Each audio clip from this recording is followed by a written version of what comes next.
Okay, your assistants, they have been assigned, and you will be receiving emails today or tomorrow about their contact information, their responsibilities. There will be recitations also this semester, and you will also be receiving emails about them today or tomorrow, the latest.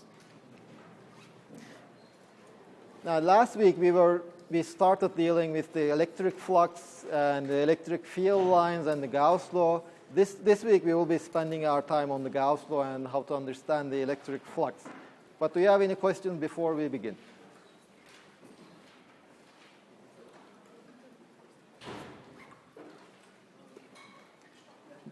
There was a couple of you who came to my office to ask questions, and I had told them to ask in the class. Nobody?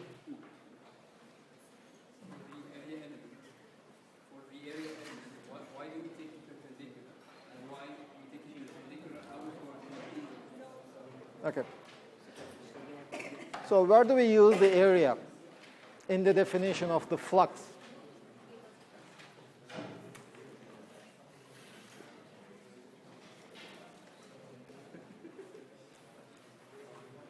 Okay, just another announcement. Unfortunately, in this room, you cannot just come into the class from the back door. So there's no back door here.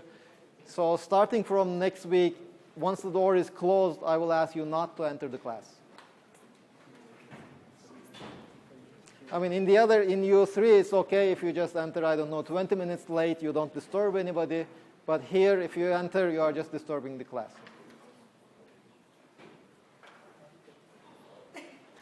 Okay, so we were talking about, let's start with the electric field lines. You can think of the electric field lines as kind of hairs, let's say. They are hairs that start from positive charges. If you have some plus Q charge somewhere over here, there will be lines starting from it. Okay, these lines are just a method to help you visualize the electric field. They are not to be used as a computational tool, but just to understand. In fact, the inventor of these electric field lines, as far as I know, it was Faraday, and he was bad in calculus. He was an experimentalist. He didn't like calculus. He didn't understand calculus. So he invented the concept of the electric field lines to help him in his studies of the electromagnetic phenomena. So we have these electric field lines. So we said that we wanted to count the electric field lines. So let's just assume that we have a region of space where we have these electric field lines. They might have some behavior, and we just want to count how many electric field lines pass through a given area. Now, of course, if it is passing through an area, that gives us a kind of a direction. So it is either passing from the left-hand side to the right-hand side, or from the right-hand side to the left-hand side. So that is already a direction. And whenever you want to define a vector, remember, you have to define two things, both a direction and also a magnitude. Now, if you want to represent the area as a vector, the magnitude is kind of obvious. So the area itself, it would be the magnitude of the area vector. Now, the difficulty is how to define the direction of this area vector.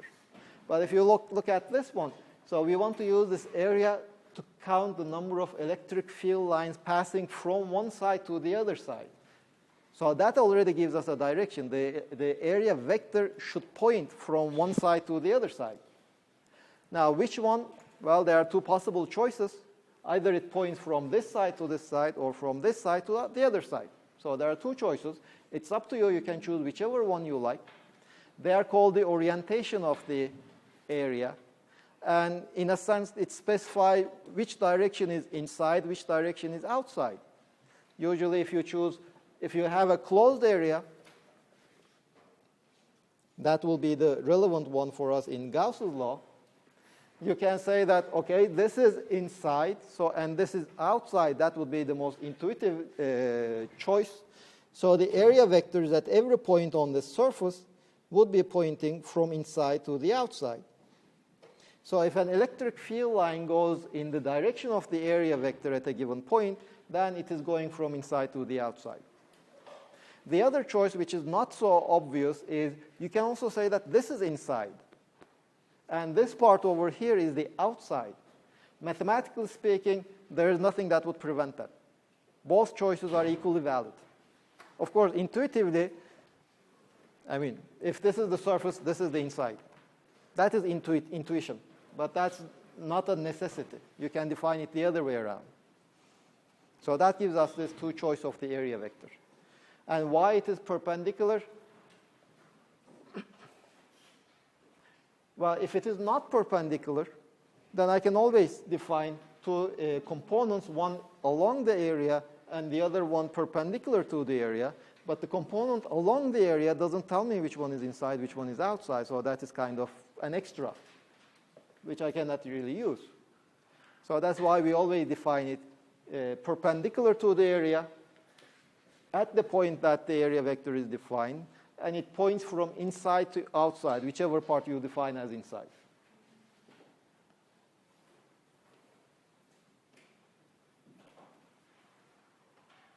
So, if the area is not perpendicular, if it's inclined, why the number of the flux passing through this area would be less than if it was perpendicular? Well, I mean, you see, once you agree that it should be perpendicular, in that case, the number of flux lines, you can use the flux as the number of electric field lines, sorry. The number of electric field lines would be proportional to E dot A if it is perpendicular. Otherwise, not necessarily. So, I mean, that's also, it simplifies this expression. Because the parallel component will not really contribute. It should not. I mean, we should somehow eliminate. The expression would get complicated. This means that the flux is a vector? The flux, let's see, this is the flux. It is the scalar product of two vectors. So that it's a number. It's not a vector, but it, of course, has a sign. It can be positive or negative. So if it's not a vector, how it depends on the inclination of the area? I mean, how can we have two components? No, it doesn't have two components. Sorry, the area might have two components, not the flux itself. I mean, they have two components, but the flux, if the area is inclined, the number of the flux would be less. So this means... Well, okay, incline how? Let's take this example. We have a homogeneous electric field. So the electric field lines will be parallel. You can take a given area and just tilt it, right? Is that what you mean? You can put the same area either like this, or you take the same area and put it something like this. Oops, sorry. It's tilted. So in this case, the flux will be E times A. In this case, the flux will be E times A times some cosine. So the flux passing through this area is smaller, but that is kind of natural, right?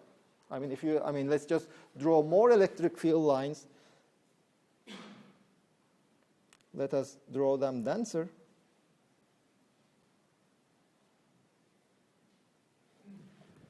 You see, that is this electric field line, for example, which passes through this one, but it doesn't pass through this one. So the flux, or the number of electric field lines passing through this area, is actually larger than the number of electric field lines passing through this area. So that's already in this expression. The flux is equal to E dot A. Now, in fact, this A cosine theta would be nothing but this area over here. This area would be A cosine theta.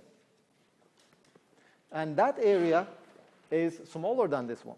Although these two areas are the same, since this one is tilted, kind of the effective area that sees the electric field is smaller. And it should be so.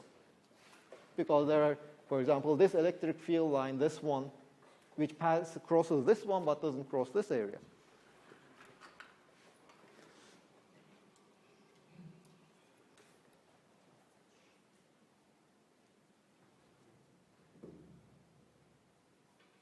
Other questions? Yes. Somebody else? before.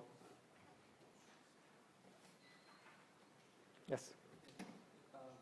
If the net flux is zero, I mean, mathematically I understand, but physically what does it mean that the net flux is zero? Let's see an example where the electric field is not zero, but the net flux will be zero. Let's imagine we have some charge over here. Net flux through this area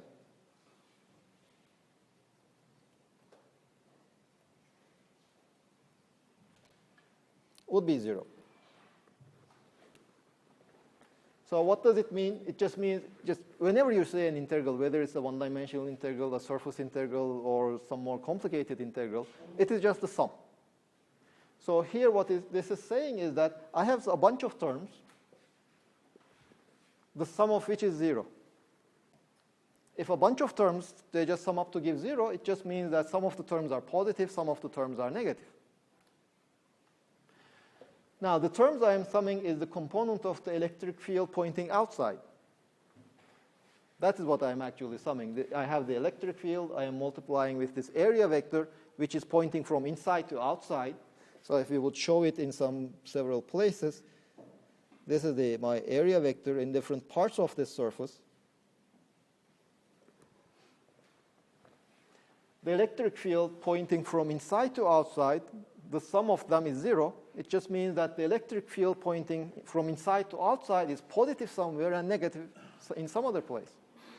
But if the electric field pointing from inside to outside, the component of the electric field pointing from inside to outside is negative, it just means that the electric field is pointing from outside to inside. So this just means that I have this surface, and this equality tells me that on that surface, in some regions, the electric field lines are pointing inside my surface. In some other regions of the same surface, the electric field is pointing out of my surface. And actually, we do know the electric field of this point charge. And if you look at this point, for example, the electric field will be pointing inside, whereas at this point, it will be pointing outside. So if you just look at the electric field here, this is the electric field. But the electric field here is in this direction. So you see this electric field vector at this point is pointing from outside to inside, and this electric field at this point is pointing from inside to outside. So that is the meaning of this equality. Okay, one common mistake in using the Gauss law is that if this is equal to zero, it doesn't necessarily mean that the electric field is zero. This is an example. The electric field on this surface is not zero, but at certain regions of this surface, it is pointing from outside to inside. In certain other regions, it is pointing from inside to outside. And if you just sum all these components pointing inside or pointing outside, they just sum to give me zero. Although each one of these terms, they are non-zero, their sum is zero.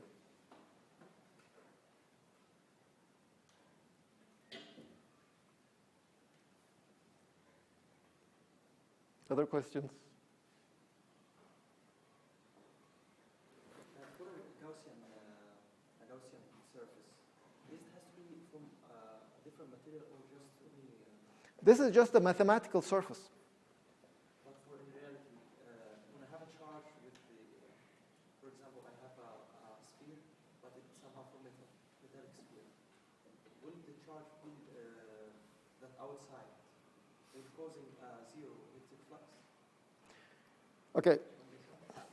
Let's just clarify one more point. This surface is not a physical surface. It's just my imagination. You just imagine one surface. It can be any surface. It doesn't have to be a metal or anything else. It's just a hypothetical surface. Of course, if there is some metal nearby, you can choose the surface of the metal as the surface of your Gauss surface. There's also nothing that would prevent it. I'm saying, is the Gauss law working for also metals or potatoes, any stuff, or just only? It works for anything. Whichever region you have, whatever material you have, you can just imagine. As long as you can imagine a surface, Gauss law is valid. As long as you can imagine a closed surface, Gauss law will be valid. Is the electric field coming out from charge? Now, of course, just one point. This is not the Gauss law. This is the Gauss law applied to this system with the charge outside. The general expression of the Gauss law will be this one.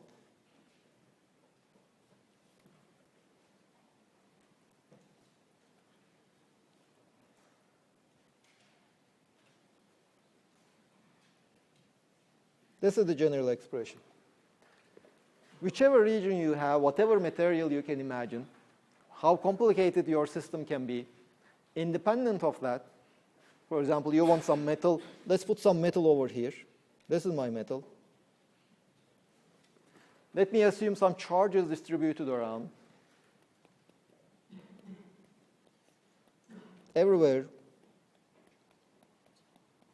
These are my charges, point charges. And would you like to add something else? Let's add an inductor. Let's add an insulator. Here there is an insulator. There is a point charge inside my insulator. And anything else you would like to add? Let's just imagine a surface.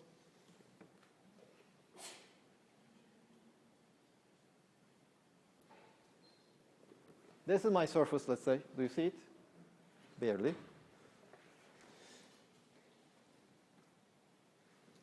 And this is my surface. And if somehow you can manage to calculate the electric field at every point on this surface, you know the electric field at every point. You divide your surface into very small, almost flat segments. You know the electric field at that segment. You know the area element at that area vector at that segment. You just take their scalar product for all the points on the surface, for all the small segments. You sum them up, and what you will find is the charge inside divided by epsilon 0. What is the charge inside? Well, there are these point charges inside my surface. They will contribute to this one. Well, the point charges will induce some charges here, depending on whether they are positive or negative. Those ones, you might if you manage to calculate them, they will contribute here.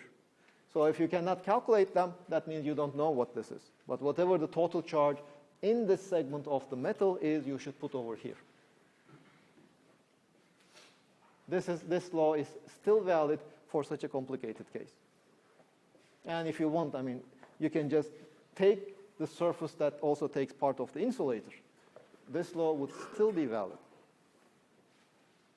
Now, the problem is, will it be practical to use it? That's another issue. Will you be able to, let's say, calculate the electric field at every point on the surface?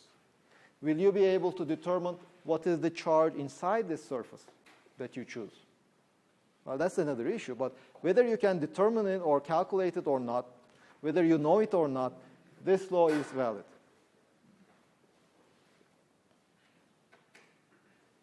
And this is the Gauss law.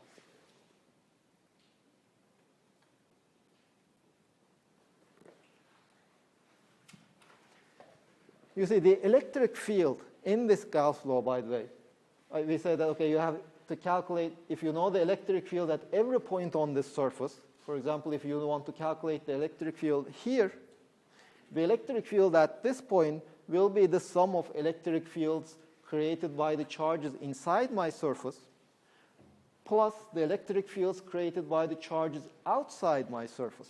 Some of them will be inside the metal, some of them will be inside the conductor. The electric field here receives contributions from both the charges enclosed by the surface and also by charges not enclosed by the surface. But when you sum them all up, only the charges inside my surface, enclosed by my surface, contribute to the sum.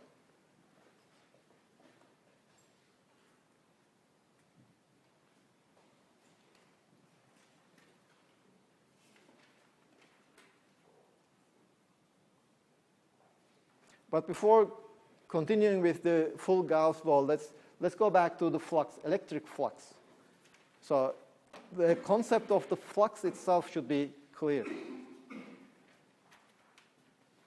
In a sense, it is just the measure of the electric field lines. How many electric field lines pass through a surface? Well, the main one point to pay attention to is if the electric field lines is passing in one direction, they contribute +1. If they pass in the opposite direction, they contribute a minus sign. And you have to choose what is the plus direction, what is the minus direction. It's up to you. You can choose whichever direction you like. And then the flux, which has this mathematical expression over here, this one, this is for a flat area in a uniform electric field, or if you want to generalize it, the general expression for the electric flux will be E dot dA. Again, just imagine it like when we were discussing the work done by a variable force. We imagined that the path we divided into very small segments. In each segment, the force was constant. If the electric field is changing, area is changing. So what you do is you just divide the area into very, very small segments, each one of which would be flat. And if they are flat, this dA element is kind of easy to define. The electric field is already a constant. So this is the contribution to the flux from that very small area element. And then you just sum them all up.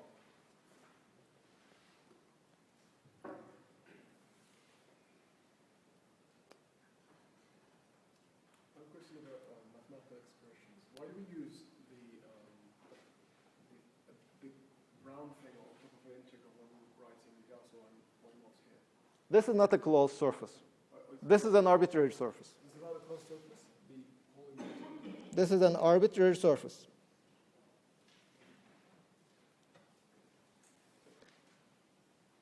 So this sign over here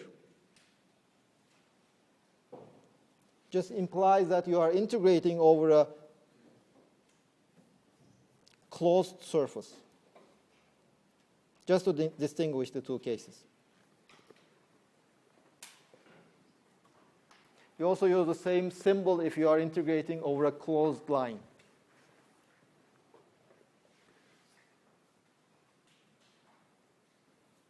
I'm sorry. You don't need to.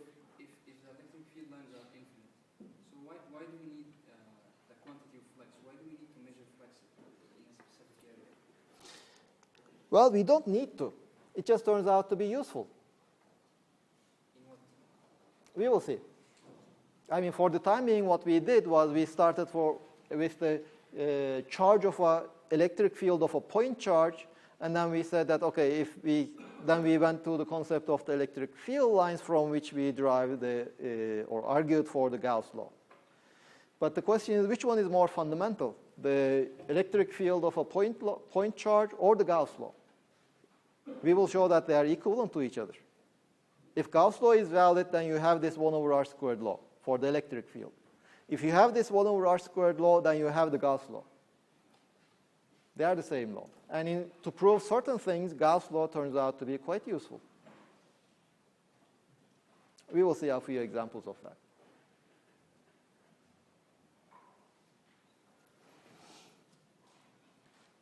Let's see one really useful application of the Gauss law.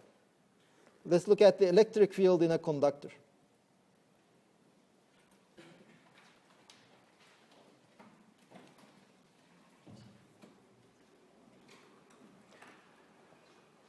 Well, there is nothing much to study about that because it is exactly 0. Why?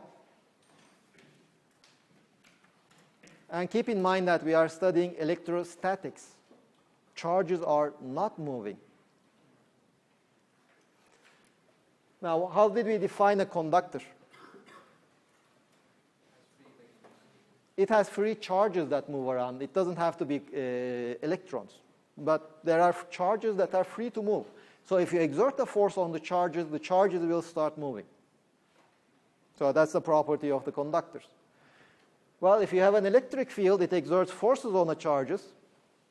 So if inside a conductor you get an electric field, that means you are exerting forces on charges. But in a conductor, there are at least some charges that are free to move.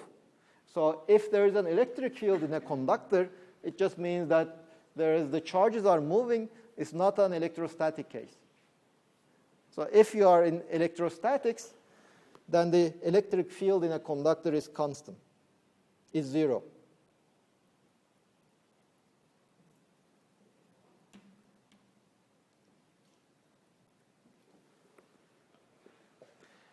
Now what happens is if you have a conductor, let's say assuming you put it in a uniform electric field, let's just assume it's a metal.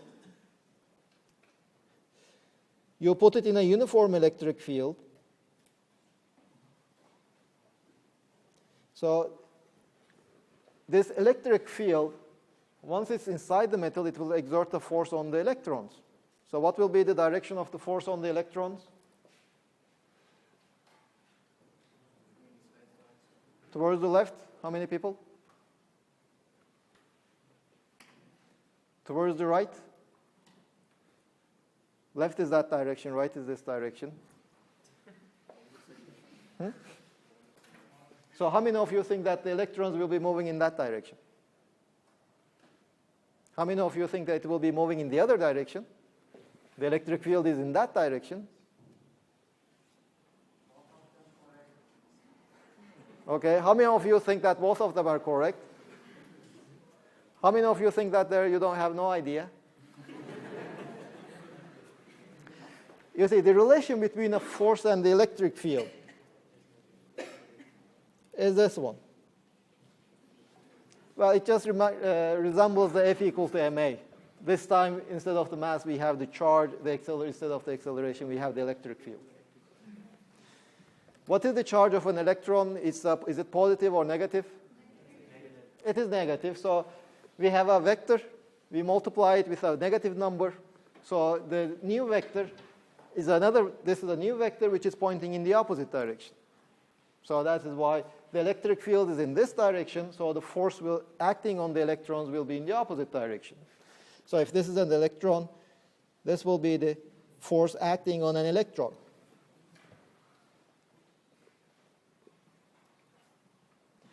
So what will the electron do?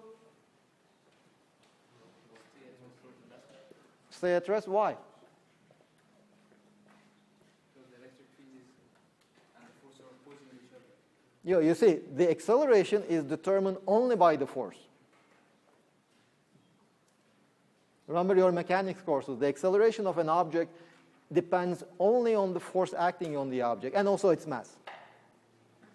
So the fact that the force and the electric field are opposing each other is not relevant, because the electric field is not the one that's causing the acceleration. It's the force that is causing an acceleration of the electron. So if there's an electric lamp over there, there will be an electric field over there too? Sure. So the net force will be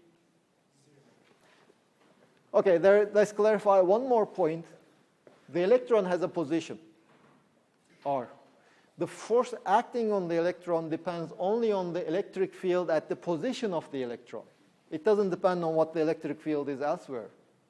So if there is an electron over here, and the electric field, we assumed initially it was uniform, so the electric field at this point is pointing in this direction. So the force acting on this electron is in this direction, and there's no other force acting on the electron. This is the only force acting on the electron. They say this is one of the free electrons in the metal. There are some electrons that are not free to move, that are very close to the nuclei. They will not be free to move because the nuclei will just hold them. There's this additional force. But in the metal, there are these free electrons that are free to move. If there is some other force like the electric field, they will just move. So this is the force acting on the electron. So what will the electron do? Stay. Why?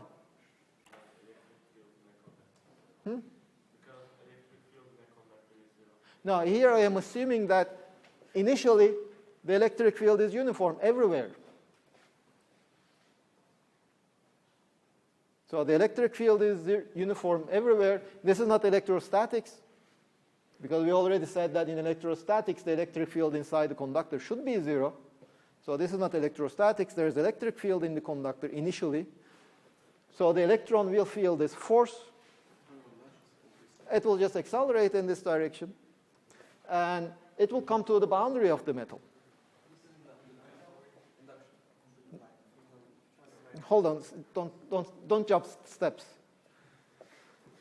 So the electron will come here. The electron will be here.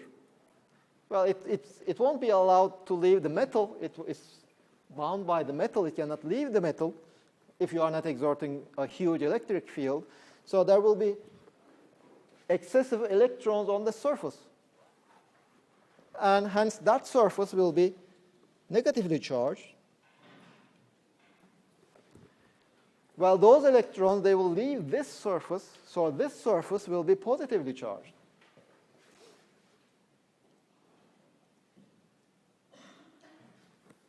Now, we had already studied what is the electric field of a planar charge distribution. So there is this electric field, which are created by charges somewhere else. Now there are these additional charges, which will create an additional electric field, which will contribute to the total electric field. Now, if you look at these charges, these are positive charge. They will create an electric field.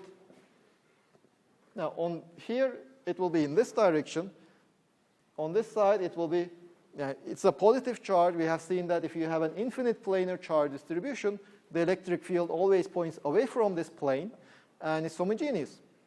Well, this is not infinite, but we can just approximate it to be very long. So it will just behave like an infinite plane. So these positive charges will create an electric field in this direction, in between these, in the metal. I have these negative charges, a plane of negative charge. They will also create an additional electric field, which will be pointing towards my plates, towards my plane. So in the metal, it will create an additional electric field in this direction. So if you sum the electric fields created by the positive and negative charges inside the metal, it will be in the opposite direction of this electric field. And as long as there is a net force acting on the electrons in this direction, the electrons over here will accumulate. There will be more charges, more negative charges, and more positive charges. So the electric field created by these additional charges will get bigger and bigger in the opposite direction, until the total electric field inside is zero. So that is why when you reach electrostatics, when the electric field inside the metal is zero, the electrons will not be moving anymore. There is no net force. The net force acting on the electrons will be zero. We will reach electrostatics, and when we reach electrostatics, there won't be any electric field inside the metal. So shortly, in electrostatics, there is no electric field in a conductor. That is mainly because the induced charges on the surface of the metal will just cancel any external electric field. So that's why this is zero.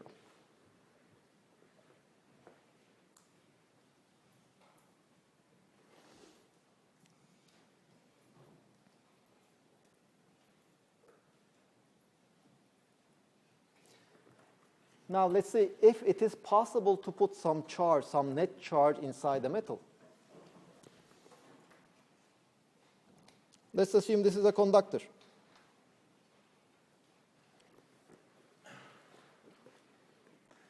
And let's assume we are in electrostatics. And let's look at the charge at this point.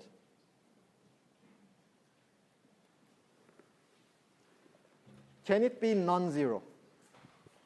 You put some charge inside the metal, and you try to create some charge inside the metal in electrostatics. Would it be possible? Now let's see. We know Gauss law. Well, if you start from 1 over r squared law, the Coulomb law, I wouldn't know how to prove this. But we already know the Gauss law. E dot ds is just the charge inside divided by epsilon 0. Now, of course, if I want to use this law, Gauss law, I have to choose some closed surface. Again, whatever surface you choose, this law will be valid for whichever surface you can imagine. Let's choose a simple one. This one. This is my surface. That contains my charge, my hypothetical charge Q.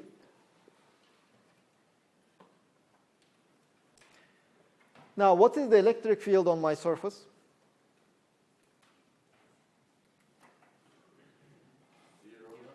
It is 0. This is a conductor. Inside a conductor in electrostatics, the electric field is 0. So at every point on this surface, since every point is inside my conductor, electric field is 0. This is the area element. Let me just change it. This is my area element. Well, electric field is 0. Whatever this vector is, this product is 0. If I sum zeros, I obtain 0. So this is 0, but that means the charge inside my surface has to be 0.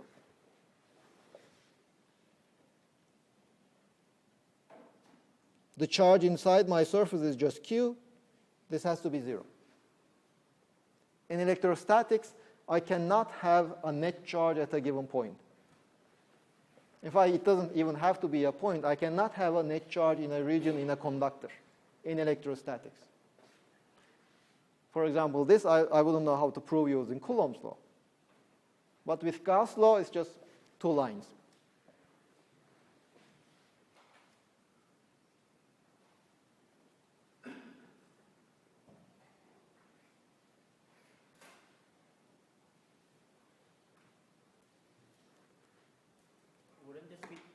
Wouldn't this be the case in an insulator as well? In? In an insulator, the charges don't move as well, right? In an electrostatics, you said in a conductor, charges don't move. So can't you say the same thing about insulator? You see, in a conductor, the electric field, we said that in a conductor in electrostatics, the electric field is 0 because until we reach the electrostatic case, the charges move around. That is why when you reach electrostatics, the electric field inside the conductor is 0. If from the beginning you don't allow the charges to move, like in a conductor, so the charges wouldn't be able to move around to cancel the external electric field inside the conductor, inside the insulator. So you wouldn't get 0 electric field inside the conductor, insulator, sorry. Thank you. Thank you. There's something that's stuck on my head. Can't we just, we know initially that we put a Q in a conductor. Can't we just put one, we know the Q must be 0. I understand that point from the Gauss law. Can't we just put one ourselves? Well, you see, what happens is, let's say you put a Q. Let's say you put +1 charge. The electrons nearby will just come there. They will cancel the +1 charge. But they will create another one somewhere else. On the surface. So that is why in a conductor, all the charge is on the surface. So hang on. If we took the Gaussian closed area volume thing to sweep all the conductor, would we read plus Q charge enclosed by it? Let's do another example. This is our conductor.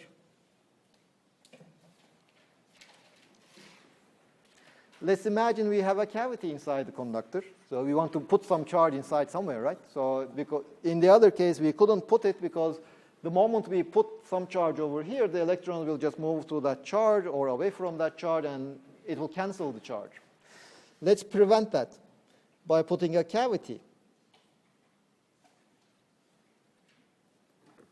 And let's put the charge over there.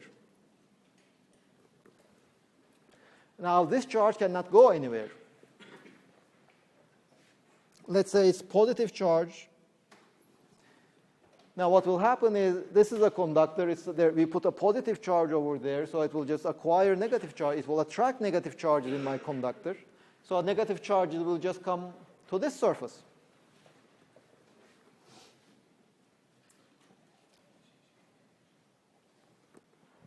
Now, we had just said that inside the metal you cannot have any charge, but initially the conductor was neutral before putting this one over there.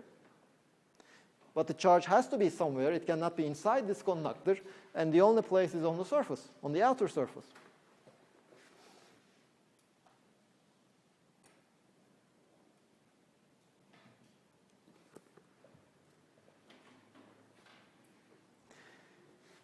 Now, first question, what is the charge, total charge on this inner surface?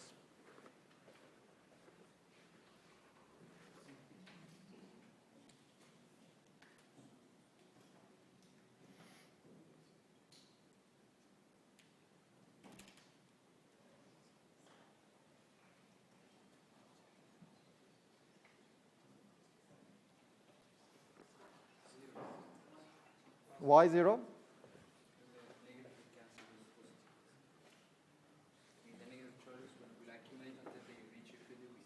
Okay, so that means there is some net negative charge, which is non-zero. No, the question is, what is the total charge in the inner surface, on the surface only? You see, we just repeat what we had done in the previous step. Just imagine this Gauss surface, E dot ds, for this Gauss surface would be the charge, because electric field in a conductor is 0. Electric field is 0, so this should be 0.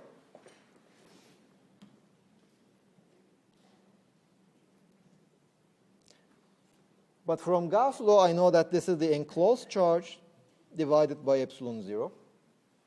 Now, the enclosed charge is plus Q.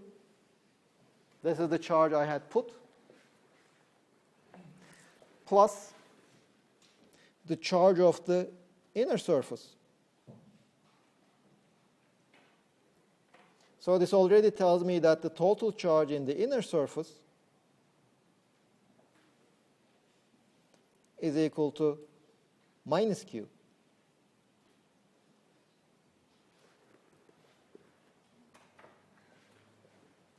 It's exactly equal to, its magnitude is exactly equal to the magnitude of the charge that I put in the cavity, and its sign is the opposite. I put a plus Q charge, the inner surface has a minus Q charge. Is there any contact between the charge and any contact between the charge itself and the Sure.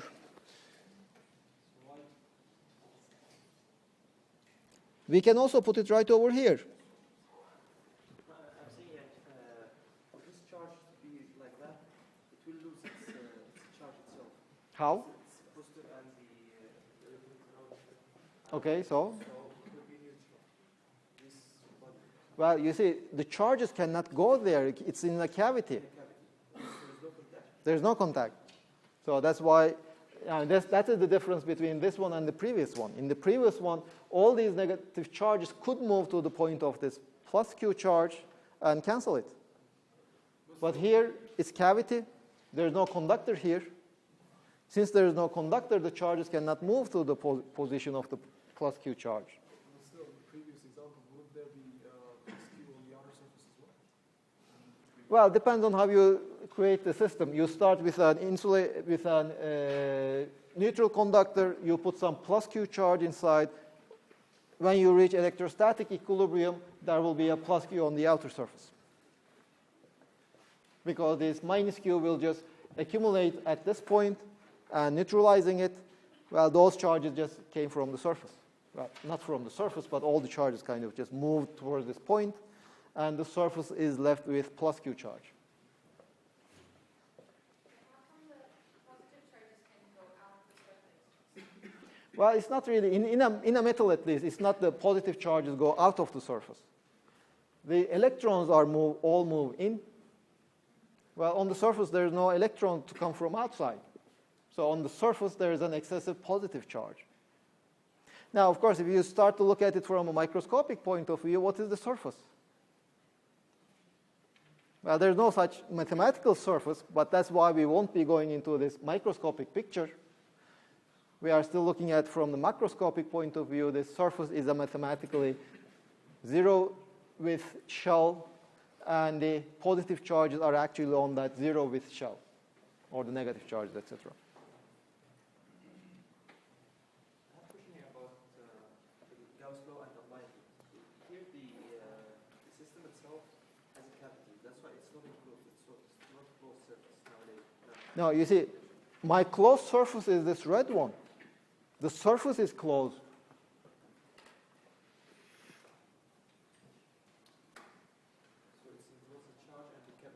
True?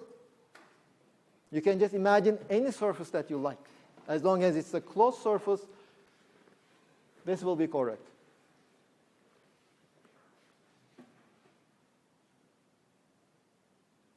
So even Gauss law can be applied also for not closed surfaces.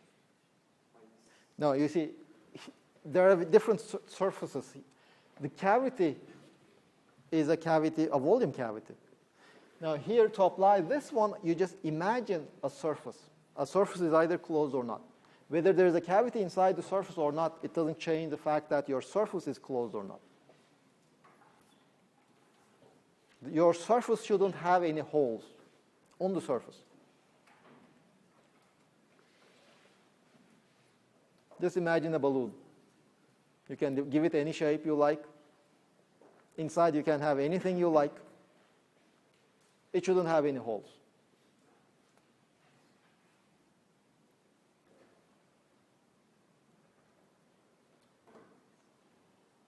Some questions from the back. You see, these two rows, they are asking all questions about the Gauss law. Let's go back to the electric flux. Any questions from the back? About the electric flux? Not from the first two rows, please. First one, let's say.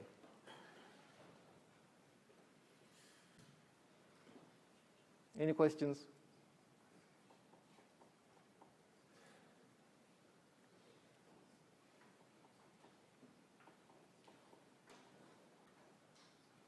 Let's do an example. Okay, you ask your question. If we have a closed surface Okay? and the net flux is 0, If there is no charge inside. if there is no charge, I mean, the Gaussian surface is supposed to be applied on very large surface or infinite. Any surface. So, the time between entering of the flux and leaving the flux, for this time, There's no time. There's no time. there's no time. We are in statics. Nothing is changing. The flux is not just a point moving from one point to the other point. It's just, imagine like a hair. If you look at his hair is not moving. So it's not starting to grow from his head and just penetrating the surface. It's just there. So why do we consider it when it enters and it leaves again? No, we don't consider when it enters and when it leaves. We say that, okay, this is my closed surface, and this is the electric field line. If you imagine that you are following this electric field line, it enters and then it leaves. Again, this is just an imagination. I mean, you are following this one. The thing that is moving is your imagination. At which point are you considering? So the flux, the electric field line is already there. The surface is already there.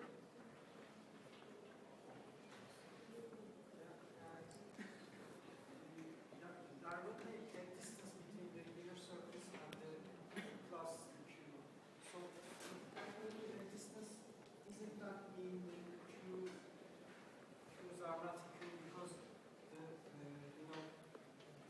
it's changing with distance. You see, the electric field is changing with distance. So the electric field close to this charge will be different than the electric field close to the surface. But this result is still valid.